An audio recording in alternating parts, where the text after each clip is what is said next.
पुढची बातमी भांडूपहून आहे। भांडूपच्या गुरु नानक विद्यालयामध्ये विद्यार्थ्यांना पंजाबी भाषेतील पुस्तकं वाटण्यात आली आहेत।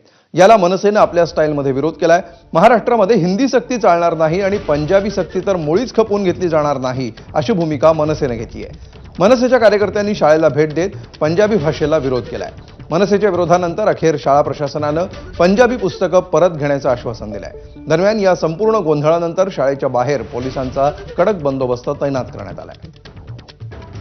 त्यांचं धोरण ठरवावं। आम्ही प्रथमतः आमचं साहेबांनी दिलेलं निवेदन आम्ही दिलेलं आहे, दुसऱ्यांदा आम्ही समजून सांगितलेलं आहे, तिसऱ्यांदा स्वाक्षरी मोहीम होईल आणि नंतर आम्ही आमच्या पद्धतीने आमची आंदोलन ही चालूच ठेवणार। कारण का शाळा प्रशासन आम्ही समोर आल्यावरती माफी मागते, पण आमच्या पाठीमागे काही वेगळं राजकारण करण्याचा काही राजकीय नेत्यांना घेऊन प्रयत्न करत आहे, त्यांना नक्कीच आम्ही हाणून पाडू। तर मुंबईतल्या ठाकरेंच्या शिवसेनेच्या माजी नगर